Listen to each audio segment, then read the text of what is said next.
To have passion in life is everything. What's your Everest? Oh, Is it yeah. that 200-inch buck? They just look so impressive when they're wide. Especially running away. Welcome to this week's episode of Eastmans Elevated. It's like a think tank for outdoor activity. Sounds exactly like my hunting. Just always thinking about it, always trying to evolve it and make it better. Here's your host, Brian Barney. Hey, what's going on, guys? I got a brand new Eastmans Elevated for you. So today on the podcast, I have on Ike Eastman. Me and Ike, we sit down and we start talking antelope hunting, and I just love antelope hunting. It's one of my favorite hunts of the year. You just get tons of opportunity. They're really challenging. They live in open country, and so really fun to sit down with Ike and talk about it. And Ike's just a great guy. Like, I really like our conversations, and that's, you know, whether we're on the podcast or in person at the office or traveling, Ike is just a great guy with a great sense of humor, and he's extremely knowledgeable. He takes the role of pretty much running Eastman's. Him and Guy, are co-owners of it, but he's really a leader, extremely intelligent, and then just a great Western hunter. You know, he grew up following around Mike Eastman, who's written books on elk hunting and deer hunting and antelope hunting, and so he learned from the right guy. He's just a wealth of knowledge, and then he's got a ton of experience himself.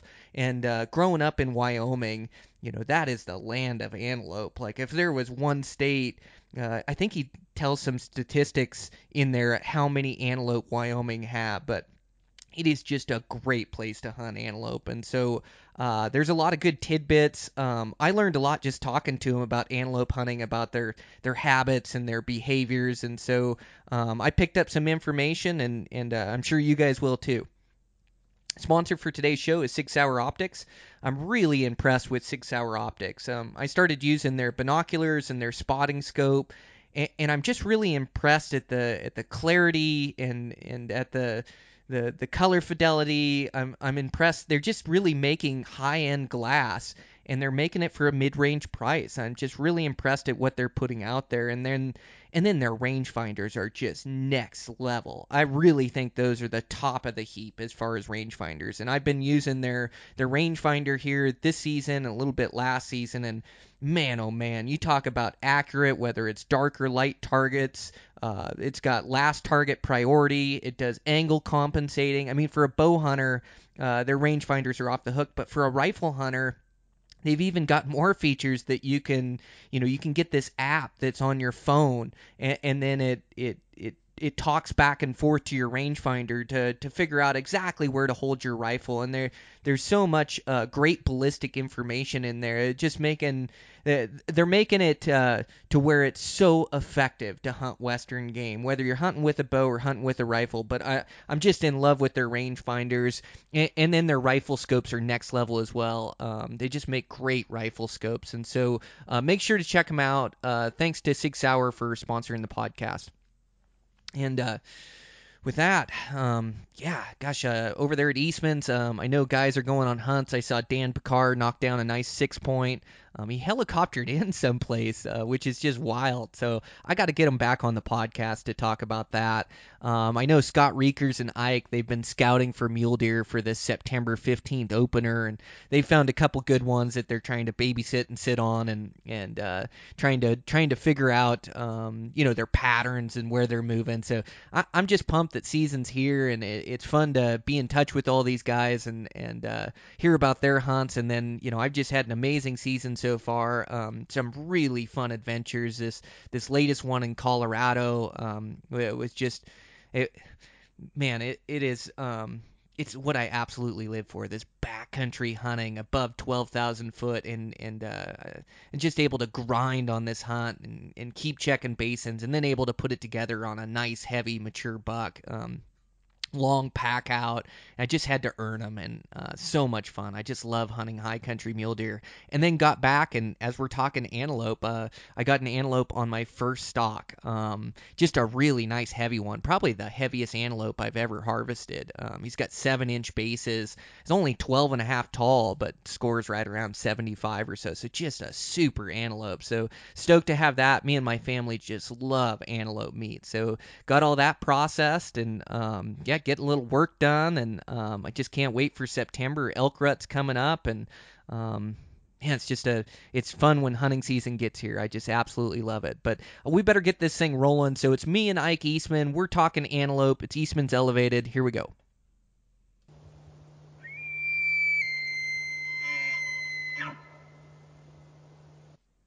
Okay, I'm live with Ike Eastman here. I have Ike on today. I just want to talk to him about antelope hunting. We're just getting into the season of antelope for the bow guys and coming into the rifle season. So thanks a bunch for taking the time, Ike. I sure appreciate it. No problem, Brian. I appreciate you having me on. This is exciting. One of my favorite subjects right here is the prairie ghosts. So they're fun. They're a cool animal.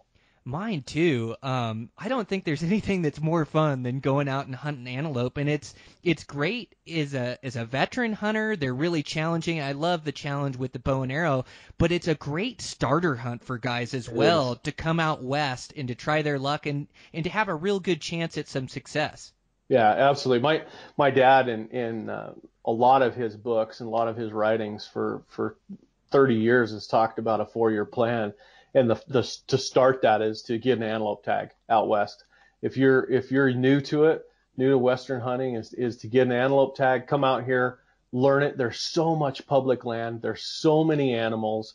We have a joke in our office that it takes you between 20 and 30 stalks on an antelope before you can make it successful with the sharp stick rig.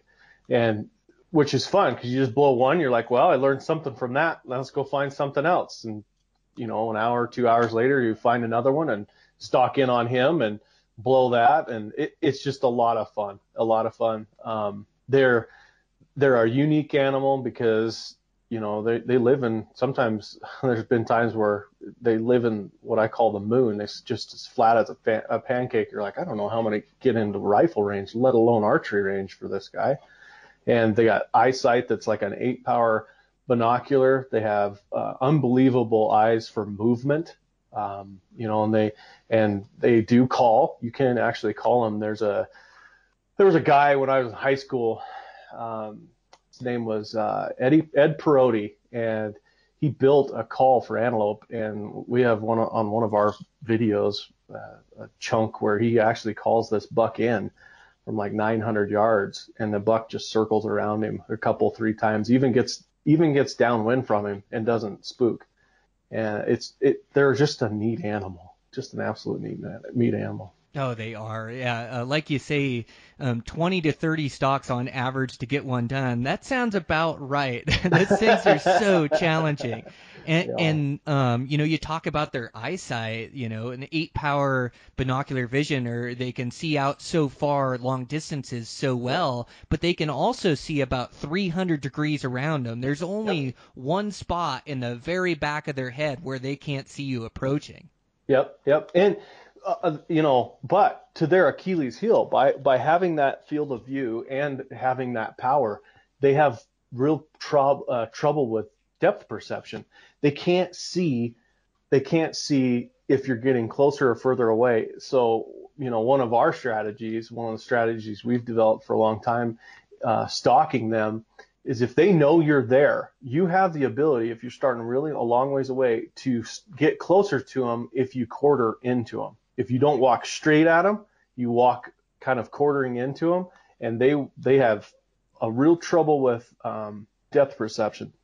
The other thing that they struggle with is their curiosity is atrocious. I mean, if the curiosity killed the cat, it's killed a million antelope, because they are just uniquely curious to things that aren't around them constantly. For instance, the other day we were out filming, and I have a tag here in Wyoming, and stop up on this knob, and there's these 2 bucks about 800 yards, and I glass them up. I'm like, they're okay bucks, but let's just see what happens. And by the time I get out and the camera gal gets out and we get ready to put this stock on, I look up, and these 2 bucks had run. Literally, they had to have ran because it was only probably less than a minute. I look up, and they're 20 yards from us, standing there looking at us. They were just curious to see what we were and what we were doing out there. Of course, me, I'm like, well, I'm not ready. I don't have anything. And by the time we get figured out that they're that close and they figure out what we are, it's all blown and it's all done. But they are just so curious. They're just a neat animal. And a lot of guys don't understand this too. They're not a goat. They're not a true horned animal. They're not related to the deer family. They're actually a unique species, and they're prehistoric. They came from the ice ages.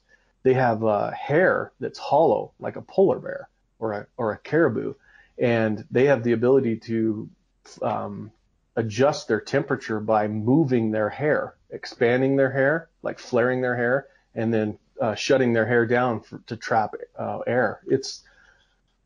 They're just a cool animal. They are, yeah. They're not related to the African antelope. They're not Nope. related to the deer species, the goat species. Nope. They are their own branch of the tree, and they actually evolve. Why they're so fast is they evolve from avoiding the American cheetah. And the American cheetah went extinct, and the pronghorn survived. Yeah. Yep. Isn't that funny? Yeah, it's just there's wild. There's a management. I'll be danged. The predator died, the prey stayed. That's right. Well, and it's weird to see their makeup. We're so used to seeing mule deer or white-tailed deer that can jump a fence at 6 foot tall, and antelope has a real tough time jumping a fence. Their muscles just aren't built that way. They're built for speed, and so a lot of the antelope you see choose to go under the fence. Now, I have seen them, jump a 3 or 4 foot fence, but they definitely don't like to. They like to go under, and they just don't have the hops of a deer. No, if you look at the antelope's makeup, their front legs, like a deer will actually have, on a human, it'd be your forearm. Well, antelope don't. Their tendons start way up in their shoulder and they go down their leg. They don't have a forearm. And the reason they don't have a forearm is so that when they're running stretched out, it's all leg. It's all huge muscles, not little muscles that are running their hooves. It's huge muscles that are running. The other thing is when you see an antelope running and his tongue's hanging out, people are like, oh my gosh, that antelope's been run to death. Actually, it hasn't. They have the ability to move their tongue aside, which opens up their larynx or opens up their throat and allows more air in to, number one, cool them off, and also so they can run faster, run longer. They're just a cool animal. I've seen them run 65 miles an hour down the highway. You'd be clicking down the highway and an antelope's running next to you down the borrow pit. You're doing 65 on a nice flat paved highway, and he's jumping ditches and stuff at 65. And they just like to race. It's not like they're chasing you or you're chasing them. They just like speed. I'm convinced they love the speed, and they'll lay next to a highway and just watch cars drive by because I think they like the speed. They like to run, don't they? Yeah, they do. They just like it. Yeah, they're really fun to chase. They're really challenging with a bow and arrow, and sometimes they'll make a mistake. Curiosity will get the better of them. But for the most part, where I'm at, you really have to get your stalks right if you're going to spot and stalk them. Now, there's different tactics. You can play into their weakness rather than their strength. I think spot and stalking is playing into their strength. They're so good at picking you out up there, but nothing has improved my hunting skill and my stalking skill like antelope because you just get so many opportunities. You can get 5 stalks a day where all of elk season, you may only get 5 stalks a season. And so you're able to learn from those stalks, like you were saying earlier, learn from your mistakes, what you can get away with. And also when you see an antelope, you're able to kind of look at them and say, is that a high percentage opportunity or a low percentage opportunity? Because you can try to stalk those things in the flats all day long, every day, and never kill one. Like, you got to find one that's in a good spot, like using the contours of the land to hide your approach, and even if you have to crawl in the end, you really gotta use those rises and those dips to be able to move in and close into them and find one that's bedded in a bad spot. Exactly, and bedded, that's key. The majority of my antelope I have ambushed, meaning they have laid down and they're just hanging out, and you're able to find a way to get around or get to them where you surprise them because their sensors are so amazing. And, they're really wary of wind, which the wind always blows on the plains, right? They're really wary of wind because everything's moving. And so their senses are just heightened. Whereas if you can find them bedded down, they're kind of taking a snooze, or they're surrounded by other antelope, that helps a ton, and on the stockability. They're one of the coolest, like you said, they're one of the coolest things because you get a ton of stocks, so you learn a ton about your ability to stock. The other thing is they don't, if you booger one, it's really rare if they leave the country. Most of the time, you can come back the next day or even later that day, and that antelope will still be there. Just that, he might be a little bit more weary, but he's still in the same area. There's, I don't know, probably 3 or 4 times in my life I've had an antelope where I've missed him, and I just stood there or stayed, right where I was. And 2 hours later, that antelope, and I watch him with the binoculars, run this huge 4-mile loop, come back within a couple hundred yards of where he was. And by the time he comes back, he's all relaxed and hanging out again because it's his area.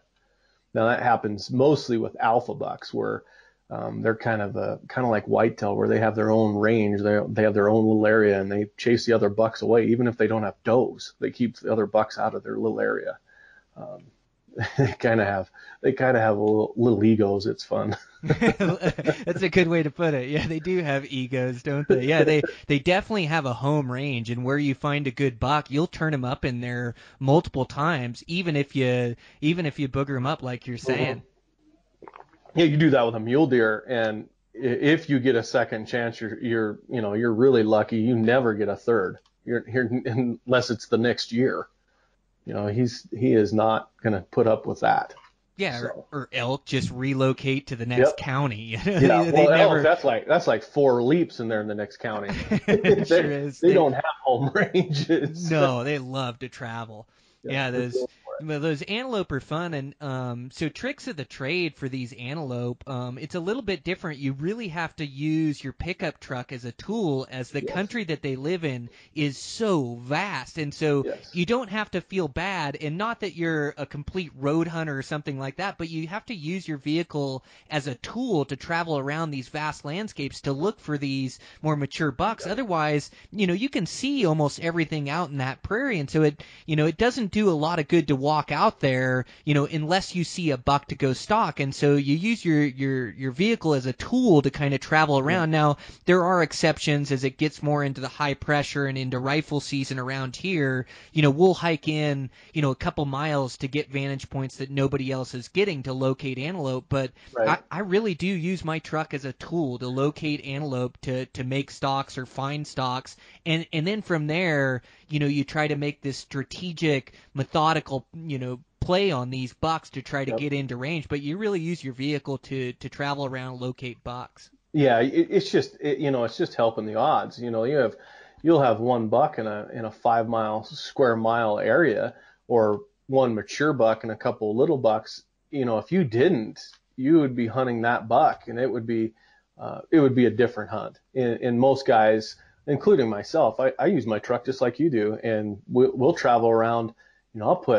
I watched my dad one time, I am not joking, put 1,200 miles on in 7 days on 2-track roads antelope hunting, just trying to find a Boone and Crockett, and he finally did on the last day of the hunt.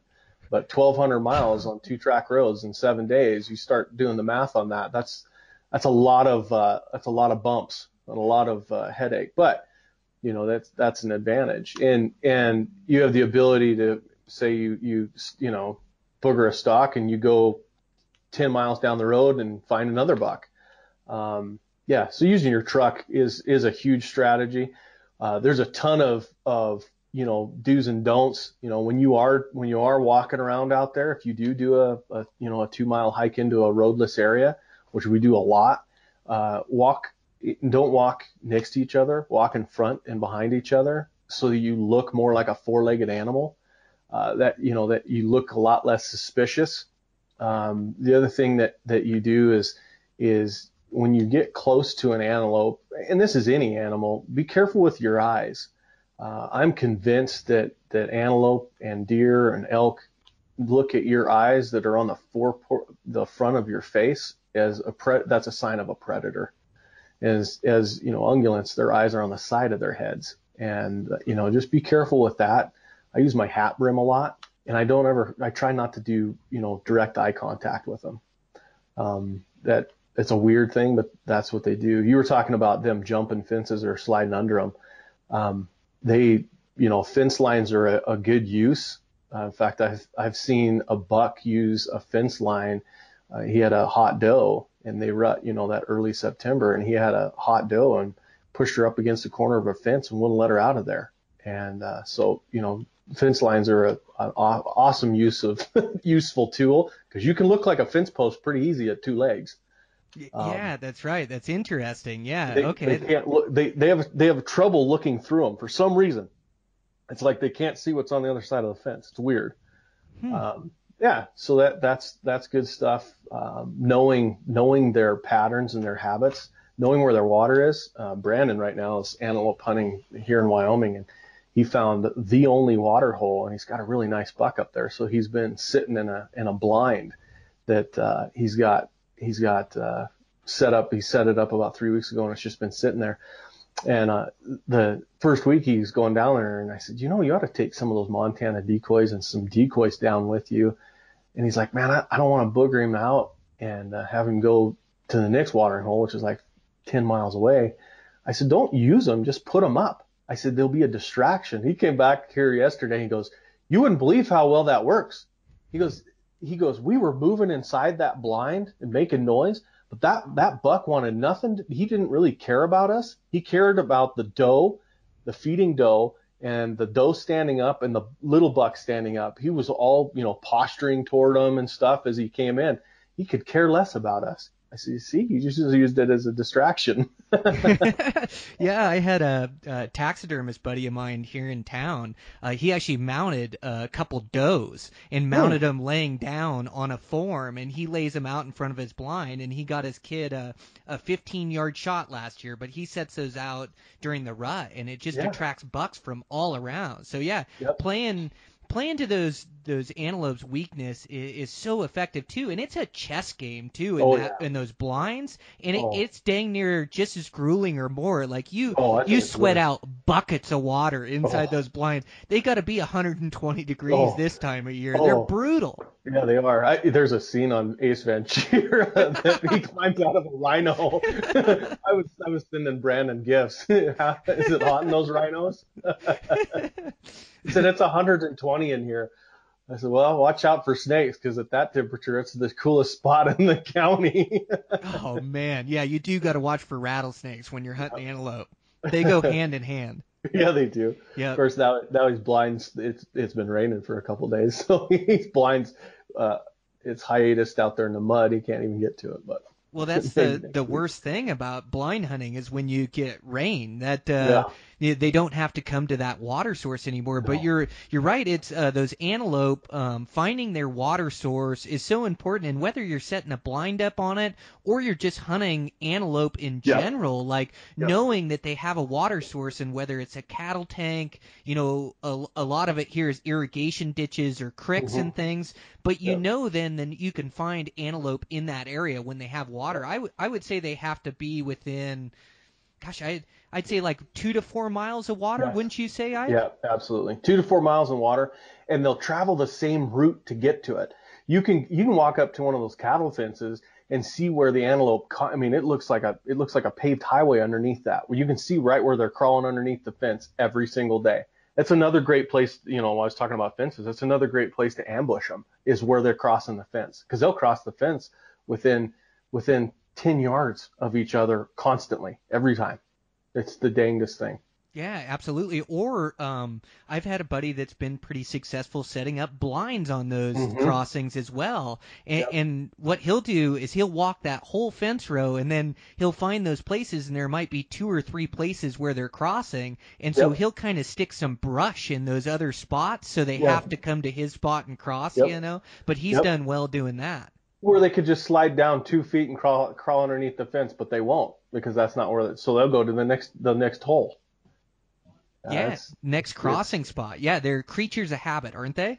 Yes, they are. Absolutely. They're neat. They're so neat. Yeah, and so when I'm cruising around and I'm looking for antelope, we touched on it a little bit, but I am looking for those high percentage stalks. I could find the biggest buck in the world, but if he's not in the right spot, I'm not going to make a play because I failed at enough of those stalks and failed at enough of those that I've learned my lesson that's not going to pan out. I'm probably not going to kill that buck, and so I'll just keep searching, and I'm looking for a buck that's going to bed, somewhere over a little contour of land, over a little bench where I can get close and kind of let things happen from there. Yep. Well, and knowing the area, there's one of the places we hunt in Colorado. We call it the Moon. There's a place in the middle of the pasture that is flat as a pancake, and there's always a really nice buck out there. But rarely do we ever hunt there because it's as flat as a pancake. So we go to the places that have a little bit more broken up country. And it's easier to stalk, and there's places that the bucks like to lay because they can lay in out of the wind, and then they're completely stalkable. Absolutely, play into their weaknesses. Yep. Well, and you had talked about how a lot of your plays come from intercepting them, and it's such a great skill to learn that can be applied on other animals. All of these skills that these antelope will teach you, you can apply that to all your deer hunting and your elk hunting, but you just get so much more of that experience. You learn so much quicker hunting antelope, but I like intercepting them as well as seeing a herd of antelope or a buck moving a certain direction and then just trying to get in front of them and set yourself up. And you want to make sure that you don't give yourself away, you don't skyline yourself or let them see you. But boy, if you get in front of those things, they'll walk right by you. Yep, absolutely. The other thing I've done in the past is, there's one of the places we hunt has an oil field in it, so there's tons of roads everywhere, and it seems like those antelope that are around those oil fields are a lot more used to traffic. So you have the ability to stalk them easier. Now, you can pull. I've done this. You pull up to them 20 yards away in a pickup, and they'll just lay there and look at you. As soon as you get out, it's a completely different game. I actually had a friend in high school. He had antelope tag, and literally we pulled up there, saw the antelope, backed up. He got ready, got his arrow nocked, the whole 9 yards. He climbs in the passenger seat. I pull up really slow, and he just stepped out and drew as the truck went by him and smacked the antelope. Now, I don't know, what everybody thinks of that, but that was an effective way for a 16-year-old kid to shoot an antelope with his bow for the first time. It worked like gangbuster. Because it kept watching the truck go by, right? Kept its eyes on the truck. And all of a sudden there's this two-legged thing throwing sharp sticks at him. Yeah, that's you're right. They'll watch that truck, and I find too, like there's some country where antelope where they don't see a lot of traffic, where they see a truck and they'll run, and you'll be a mile away from them, and they'll just take off running, like they know that you're hunting them. But there's other places around where you're right, they don't pay much attention to vehicles, and so that's exactly what I'll do is I won't stop and look at a buck if I see one. Like I'll drive right by him, and I'll wait till I can hide my truck, down in the draw or down in the next spot, and then I'll make a strategic play on them because they know if you stop that truck or pay them any attention, that's when they get nervous, and so I just keep driving right on by, and then I'll stalk back to them. Yep. And we can talk about trophy quality now, that one of the struggles that a lot of guys have when they come out here is you see so many antelope. If you're coming out to Wyoming, if you don't see 20 bucks in a day, that's a pretty rough day. And not, being able to hold off and get used to judging them in the field, not to shoot the first buck you see, because you'll get really disappointed quickly. And then being able to judge them, we call it the rule of 7. So you want 7-inch bases. You want the second measurement, which is usually right below the prong, to be 7 inches. You want the prong to be 7 inches long. And then you want a 4-inch measurement. These are diameter measurements above the prong, and then a 3-inch measurement halfway between the prong and the tip, and then have it 14 inches long. That's kind of the rule of 7. If you add that up, I think it's a 82-inch goat or something, close to that. That's the rules of 7. Now you obviously have to not every one of them's built that way. Sometimes you have 6-inch or 5-inch cutters, but he's got 8-inch diameter, or he looks like he's got 7-inch diameter and really short cutters, but you get to add that, that depth into the cutter length. And so he looks like he has short cutters, but he really doesn't if you add how big around he is. Or he's really, really tall, so it makes him look thinner. The rule of thumb, my girls say this all the time. Dad, does he have baseball bats on his head? Well, it looks like he's got 2 black baseball bats sitting on his head. That's a good goat. That's a really good goat. And you can usually notice those at 60 miles an hour down the highway. Absolutely. You know it when you see a good one. Yeah, I almost use the rule of 6s when I'm bow hunting because I'm just looking. I usually look for a respectable, great representation of an antelope. Yep. Usually if he's 70 inches, I'll make a play because just with my bow and arrow, Absolutely. Like we were talking about, Absolutely. I need multiple stocks. And the fun of those things is making a play on them. And so I am yet to kill my big 80-incher, and I've seen a handful of them around. But the area that I'm in, 75 to 80 is pretty top of the heap. And so I look for like a 70-inch buck, and I think Pope and Young is 66 or 67, right in there. Yep. And so for a Pope and Young goat, a Pope and Young goat in Wyoming, it's dang near every one you see, I would think. We always say, if he's got cutters, he's a Pope and Young buck.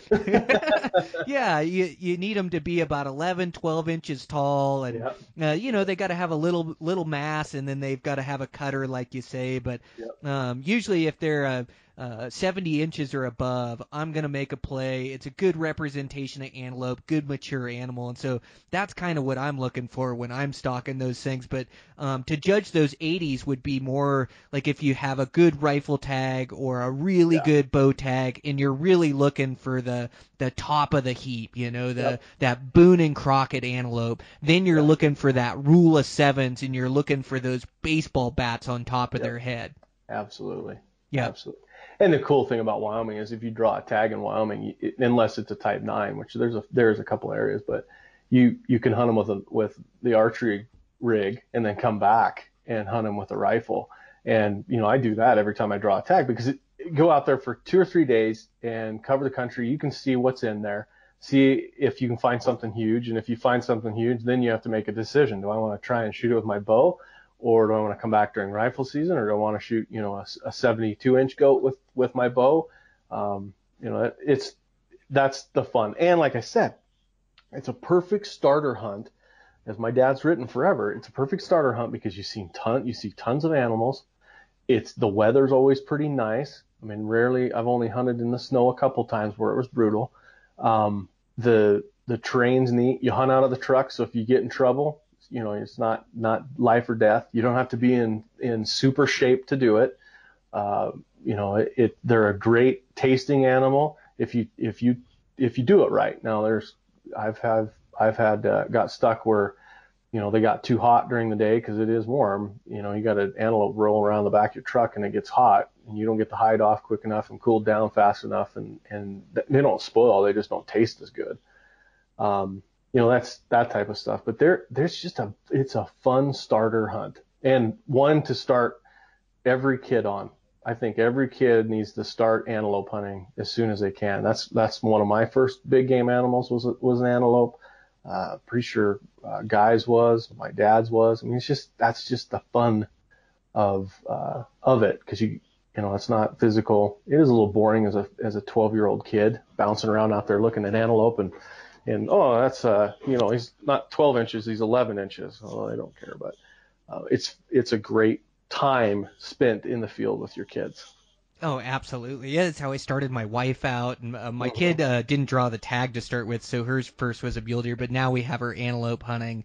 You're right. It's just a perfect starter hunt. And it's also, a great starter hunt for Western hunters to come out and have some success. And really the fun of hunting is seeing the animals you're after and watching them. And then, for me, bow hunting, the whole fun of it is trying to get close and making plays. In antelope, you're just full of plays. Like your whole day is spent trying to shoot one with a bow and arrow. You're always trying to stalk one and trying to get close, and they are really challenging with a bow and arrow, and they can be challenging, with a rifle as well. You can't just walk out into the field and shoot one. They're usually longer shots, and you still have to find them in a good position where you can stalk them, where they don't see you approach, and so it is a challenging hunt. You just have a lot of opportunity, and opportunity is what makes it really fun. Yes, absolutely. And the ability, if that's your first Western hunt, you can hunt antelope, and usually deer are in the same area. Sometimes that's a general tag, which is a little easier to draw. And, you can sometimes do an antelope deer combo hunt, which is a lot of fun. That it's a great starter, hunt. Plus it's a great, that's my dad, loves to antelope hunt, because once you get, there's progression in hunting, and you watch stages of hunters, and you get to a certain point, and they just want to hunt Boone and Crockett bucks. And he spent, like I said, it's 1,200 miles, 7 day season. He spent the whole thing out there trying to find a Boone and Crockett buck, and not just a one, but one that will go all time in the books. And that is not an easy feat. That is still crazy. 1,200 miles on 2-track roads. Hey, that's grueling in itself. That's unreal.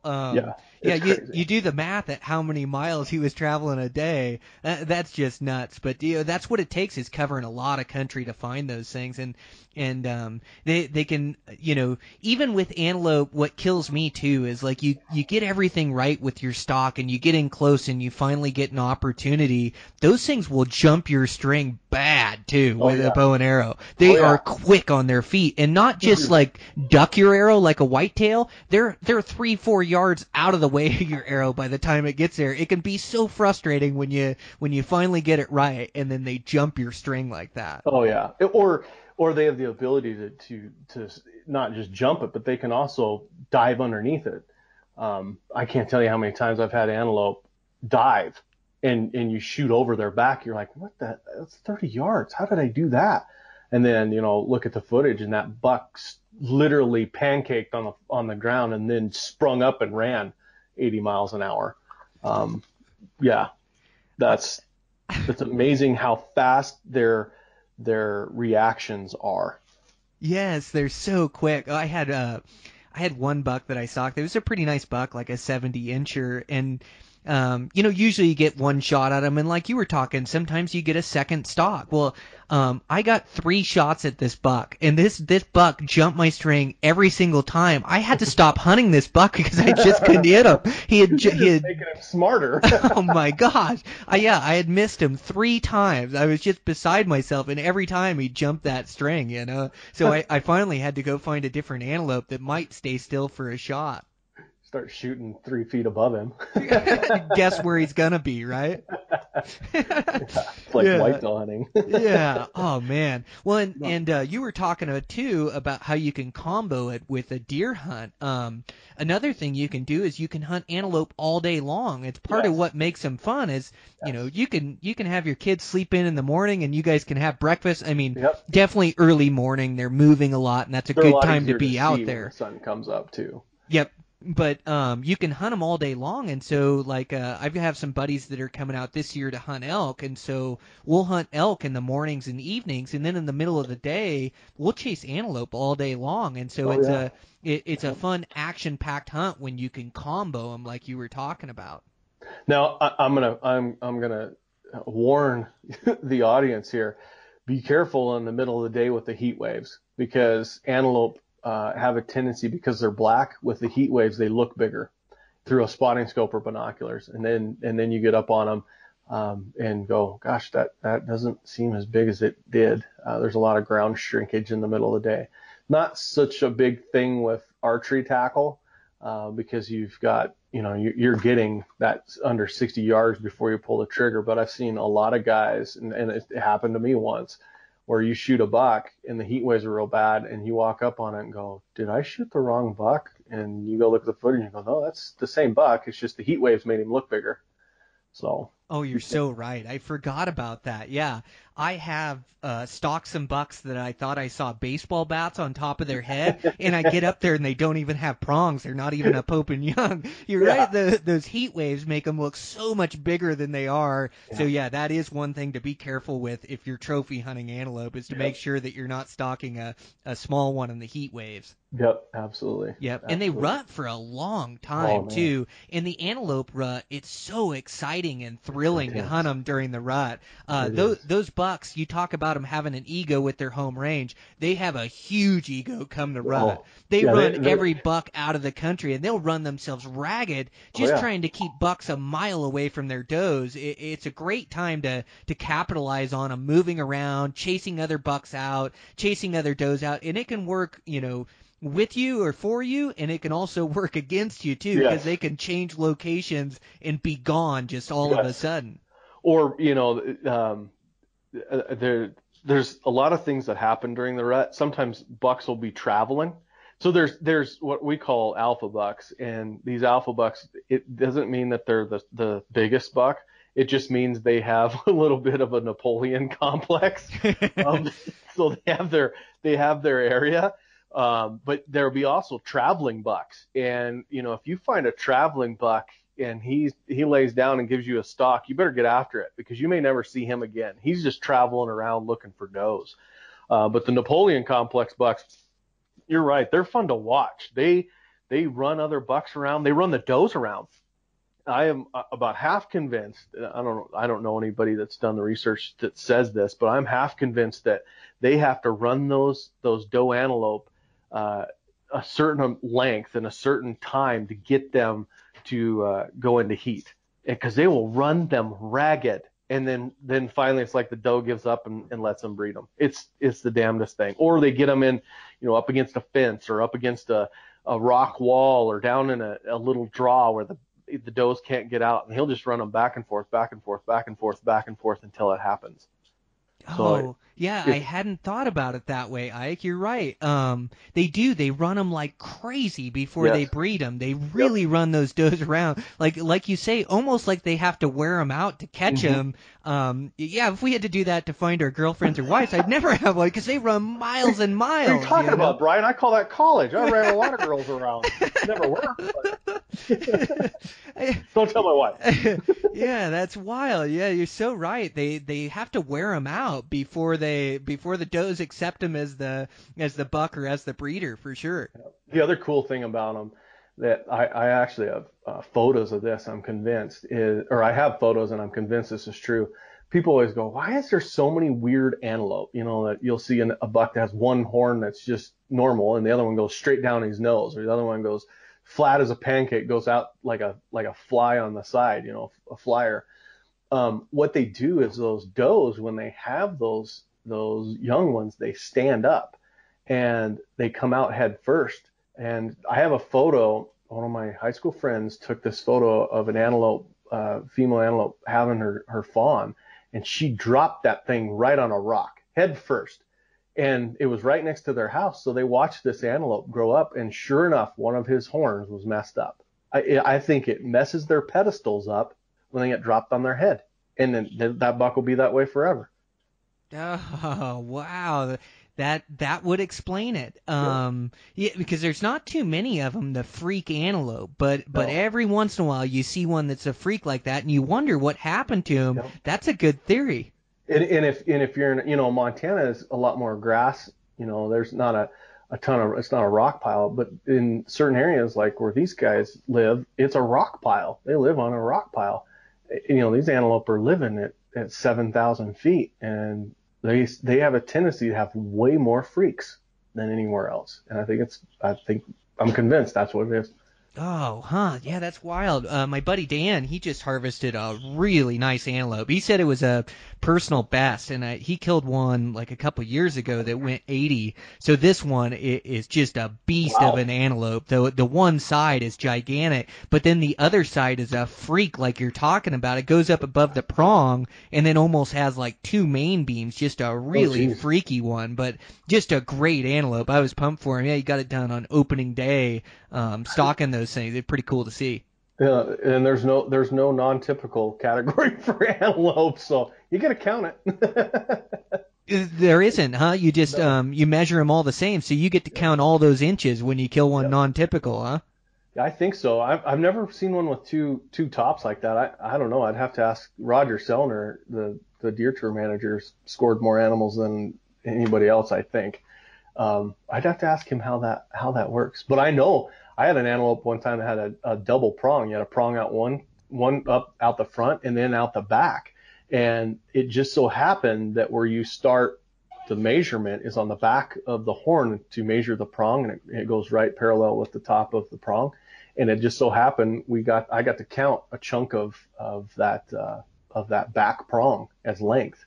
Now, I don't know if it hurt me or hindered me, because it one side had like a 9-inch prong, and the other side had a 6-inch prong, and so you deduct, and you actually get 3 inches of deductions, which would have been about the same, but it was pretty neat. It still grossed really good. That's for fishing anyway. It really is, yeah. Gross is what us hunters use, yeah. Yeah, exactly. Yeah, I shot one with a double prong once that had a prong facing inside and then one facing normal. Oh, that's cool. Yeah, it was a cool buck. Really yeah, cool. So every once in a while you run across a freak like that, but they're really fun to hunt during the rut. You can also, another tactic that you guys have probably heard of is decoying them, and that can be extremely thrilling. Like it can rattle your cage worse than anything else. Like those things come running in on a mission, and it's those bucks with that Napoleon complex like you were talking about. Yeah. But all of a sudden you crawl in and you crawl about as close as you can get, and there's like the Montana decoy ones, and they're flat, but you just pop them up, and usually it's a small buck decoy, and you pop it up, and you better be ready when you pop that thing up, because that thing is running in, and it's not like a longer bow shot. Like you're gonna have to shoot that thing in self-defense pretty quick. Like he is coming for you. To club him as he goes by. Oh man, they come in close. But so that decoying can be really fun. But yeah, you got to be ready. And the toughest thing I found is trying to get the stakes in the ground of that decoy. Oh. You pop them up, all of a sudden that buck's coming, and you can't get that decoy to stick in the ground so you can draw your bow to get a shot at him. If you're like me, I always pop it up right on top of a rock, and by the time I've got it all situated, he's came up, stopped, turned around, and ran off. The other thing that I've never got to work for me, but I know a couple guys that have, is cow decoys, moo cows. Use big old black Angus decoy and walk out there behind the decoy, and those antelope look at it like it's just a cow. I've never got it to work, but I know guys that have, and that's, especially if you're hunting an area that has a lot of cows, they're used to them. Yeah, I had a buddy that had that work as well. Yeah, he had a 2-person cow decoy, and then they went out with 3 buddies out to eastern Montana, which can be really good antelope hunting. They have some big ones out there, and I think they killed 3 bucks behind that cow decoy. Yep, it works. I've never got it to work, but I've seen people that do it. Well, and that's like that decoy, and it has to be the right time of year, and it has to be the right buck, and you're going to fail a few times. You're going to pop it up on some bucks, and they're not going to pay attention, or they're going to go the other way. But that one that does work, he's going to be close, and it's going to happen right now. Yeah, I was filming when I was in high school. I was filming my dad, and he shot a Pope and Young buck with his recurve bow, and this is, oh my gosh, 30 years ago, close to, I'm getting old. And it was a plastic decoy that we had, and we popped it up, and it was a good thing he was shooting a recurve, because that buck came in so fast that when my dad stood up, the buck kept coming, and my dad had to talk to him to get him to stop so he could shoot him, because he thought, I thought, oh, here we go, we're gonna get run over by a 110-pound antelope. They get rage in their eyes, don't they? They're seeing red, period. They really do. Yeah. Well, and I think it's good to just have all those tactics in your playbook. Like, I really like spot and stalking because it improves my skills so much. But if you are shooting a recurve or, spot and stalking, a lot of times your shots come at longer yardages too, and things don't always happen perfect. Like, it's really tough to get everything right and hit those small animals in the right spot. And so, like, I think it's good to incorporate blind hunting a little bit and trying to find water holes. It's good to have a decoy, because sometimes you find those antelope in the wide open. There's no chance for a spot and stalk, but there may be a chance to crawl out there and pop up a decoy and see what happens. And so I think it's good to have all those tactics at your disposal, know all the different tactics that work, and then be ready to utilize them when you come across that scenario. Exactly. Absolutely. And it's just a lot of tools in your box, and being able to use them and recognize the situation and get out there and have a bunch of fun, because 22 stalks a day is a lot of fun, in my opinion. That's now about 18 is where I go through that frustration phase, and I have to talk myself off a ledge. It's like if you're a golfer and you can't hit anything, you start throwing your clubs. I start throwing arrows, but you talk yourself off the ledge, and then 22, 25 is when it happens. But yeah, it definitely will test your sanity for sure.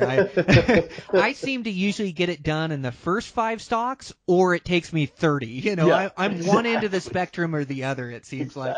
But yeah, when things are going wrong, you feel like you just can't get it right. But yeah, you just gotta slow down for a second. You gotta pay attention to the animals you are stalking, and to kill an antelope, you just can't make any shortcuts. You can't just think because you get a lot of opportunities that you can just walk out, you can expose yourself. Like, you have to take every stalk, and you have to give it your all. You have to give it your best effort. If you have to crawl, you crawl. If you have to belly crawl, you belly crawl. If you have to crouch, you crouch. Like, you can't take those shortcuts and expose yourself. You have to do everything right, and then that's where you get an opportunity and place an arrow in one of those things. So it teaches you really good lessons about that, but you can't take it for granted that you're just going to get a bunch of stalks, and so you're just kind of out there, haphazardly trying to get these plays on these antelope, because it never comes together. You have to make quality plays on these antelope, and you have to remember that, and sometimes I have to remind myself of that too. Yeah, not push it. I have a tendency, you start down this rabbit hole where you blowing stocks, and then you start pushing the envelope. Whereas if you sat back and thought about it, you're like, why did I do that? That if I would have just waited a couple seconds, or not got so antsy or whatever, it would have played out the way I wanted it to. So. Yeah, that's another thing too, is being patient with those things. Yeah. You're always trying to force the stalk, and half the time you get to where that buck was, and he's standing where you were. Yeah, exactly. So yeah, you got to be patient with those things too, and let them put themselves in a bad situation. Yes, absolutely. Yeah, it's just like anything. It's just there's more often, or more time. A mule deer, patience, because you only have 1 or 2 chances. With an antelope, you could have 20 chances, and so I have a real tendency to push it and not be patient. Yes, and patience kills the buck, always. Absolutely, absolutely. Well, it's so much fun talking antelope with you. I can tell you have the same love for them as I do, and it sounds like you have a tag and you've already been hunting the season for them. I do. I have 2, actually. I have one here in Wyoming, and I have one in Colorado. So I didn't draw a deer tag or an elk tag, so I'm general on that. But the antelope I drew, I'm gonna make the best of it. I think this is the year that it's gonna happen too, because we've had the perfect winter, we've had the perfect spring, perfect summer. So I've been seeing some huge goats this year. Have you? They're in Wyoming? Yes, it might be probably the best I've seen ever in 35 years of hunting these damn things. So what a great year to have a tag. Yeah, I know. And that's never my story. I'm usually the guy that's like, oh yeah, I drew it and they all died this winter. So that was awesome. That's the exact thing I thought of, is your luck. When you told me you had 2 tags, I thought, how'd you do that? How'd you cheat the system this year? I don't know. Luck is changing. I don't know. I don't know if I found a lucky penny somewhere or what, but yeah. That's that good karma, that good clean living's rubbing off on you. Yeah, that's it. And you got a Colorado tag as well. You're looking forward to that one? You got a pretty good unit? Yeah, it's down in southern Colorado. We've hunted it a bunch. down right on the New Mexico border. And it's not public land, it's private land, but it's a huge ranch. We do it on ourselves. We all hunt on our own. And this year I get to take a gal from Montana. She's our digital subscriber, and she's our if you're a digital subscriber, we draw out of the digital subscription list, we draw one person and take them on an antelope hunt. And she drew the tag, and I drew the tag, and so we're going to go down there. It's going to be a blast. It's like 250,000 acres. It's a huge ranch. We'll spend, of course, in Colorado, the season's only 7 days, and so we have 3 full days to hunt. But it's never been a problem, unless the weather. If it rains down there, you don't go anywhere. But it's always fun. It's a blast. So she'll have fun. She's killed sheep. She drew a Montana sheep tag here a 3 years ago, and she was actually featured in the magazine. So that'll be fun. It's pretty cool. Oh, wow. Yeah, good for you guys. It'd be a great time. Yeah. I'm really looking forward to getting after him. So I drew my Montana archery tag, and like you say, it's such a great tag because they are easy to draw. It's not like drawing a premium elk tag. Like you said in Wyoming, you're almost guaranteed to get a tag every year. Yeah, certain areas. Not the area I hunt. I hunted about every 4th year. But yeah, and there's certain areas in the Northeast that they have leftover tags. You could go buy one today, and the season's already open. And that's just how many tags they have. So yeah. Oh, how cool. Yeah, same thing here in Montana. We had bow tags left over this year. There's usually some tags out in the 700s, and we were talking a little bit about it earlier, but they just eat so good. It's my family's favorite meat. I think the key to it is getting that hide off quick, and I process them quick too. I'll cut them up the same day or even the next day, but it's my family's favorite meat. But I have a bow tag here in Montana, and I haven't started hunting them yet, but I've grown to really love the antelope rut, and so this early season, August 15th, I'll go out if I've got a free day or a free afternoon, and it's great. It's a great hunt to take my kids with me. They both enjoy it, but I'm really kind of saving my tag for the rut because the rut can just be insane hunting action, and there isn't many guys out doing it, at least here in Montana. You have it all to yourself because everybody else is out hunting elk or deer onto some of their bigger hunts, and I can just go out in an afternoon or evening and just get some crazy rutting action.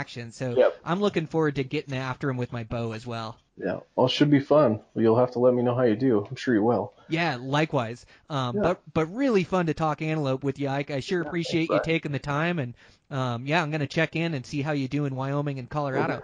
Will do. I appreciate it. Thanks and good luck. I know you got a lot of tags yet to punch, so good luck. Yep. Thanks, Ike. I appreciate it. No problem. All right, guys.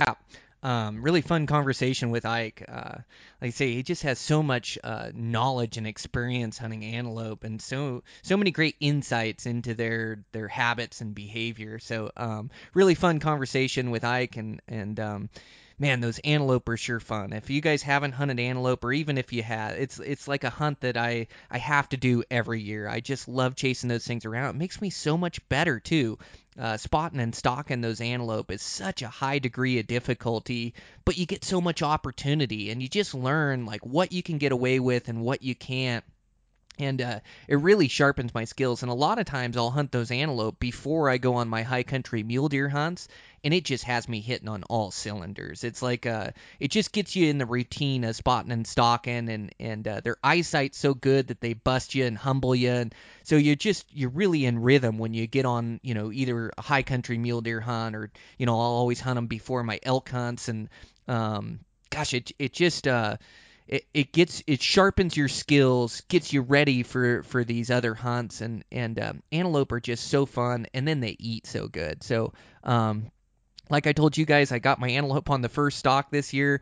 I wish I would have got a little more chance to hunt them, but you can't pass a buck that you shoot on the last day. You can't pass them on the first day. So just took a chance and made a stalk, and it came together in a perfect shot, and you can't be sad about that. But I love to hunt antelope, so I'll have to wait till next year and draw another tag, and maybe I'd like to travel a little bit more on these antelope hunts and go to some of these spots where a guy has a chance at an 80-inch or or better. Like I know eastern Montana's got some great hunting, and I'm starting to find spots that are like an hour away from my place that really hold some better genetics and some bigger bucks. In fact, that one I killed was a satellite buck. He scored 75 inches as a satellite. So they've got some great genetics over there, and that one had great mass.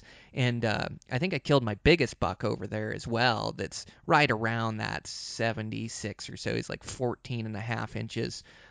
Good prongs and good mass. So I think I need to research out there a little bit more. But yeah, antelope's sure fun. I hope you guys have a tag this year for them and get out. And we're just coming into the heart of the rut, which is the funnest season to hunt them, and throughout September. So yeah, hopefully you get some days hunting antelope, and you guys come across that booner.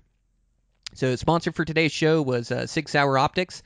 Again, just really impressed with the quality of their optics. Just high-end optics for a mid-range price, and they stand up to anything I've ever looked through. They got great clarity, great color in them.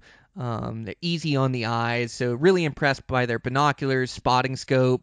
Their rangefinders are just absolutely off the hook. I think it's the best rangefinder made, and it's really paying dividends for me this season, being able to get quality ranges on my targets, and it's going to pay off in the future too. Range finding such it's this underlooked step of harvesting big game animals where you just don't look at it too much, but it is a skill, and it's also something that the higher quality your rangefinder is, just the better, more accurate your range is going to be, and that's what it comes down to when you're shooting at animals. And so their rangefinders are top of the heap. They're priced affordable. Make sure to check them out. They're just putting out great products. Also, their rifle scopes, and then their rangefinders, if you're a rifle guy, they've got that app that goes with your phone that talks back and forth, that tells you where to hold. It does all kinds of things. I mean, it's over my head, but the rotation of the earth, and all that long range stuff that they do, it calculates all of it for you. So just amazing products. Thanks to 6 Hour for sponsoring the podcast. And yeah, over there at Eastman's, we're all going and hunting hard. I just can't wait to see what everybody turns up. Can't wait to see what the end of the season holds for me. I'm gonna hunt really hard, and can't wait to chase these elk around, and rutting mule deer and pre-rut mule deer, and hopefully I'll be able to get that coos hunt towards the end of the year. And man, it's been an awesome season so far. It just comes and goes so quick. I just want to make the most out of it and enjoy it as much as I can. And I wish that for you guys too. I've already seen some successful photos come through on my feeds, and man, I'm just so happy for you guys and so proud of you guys that are putting in the work, that are finding that success, and man, that's what it's all about, working hard towards your goals and having it pay off. And so it's been really fun to see a lot of you guys that have dedicated yourself, that are finding success on bulls and bucks and antelope. It's so cool. I just wish you guys the best this season. I really thank you guys for all the support. It's so nice to get these positive comments, when you're sharing your hunt with guys, and sharing these animals that mean so much to me, and the time of field means so much to me. So just thank you guys for all the support. So fortunate to be able to have this podcast and have this platform to share information with you guys. And I want to make the most out of this opportunity, and I want to get you guys that next level information that helps you out. So I'm going to be continuing to work on the podcast and trying to evolve it and make it better. But yeah, good hunting this season, guys. Give them hell, and I'll check in with you next week.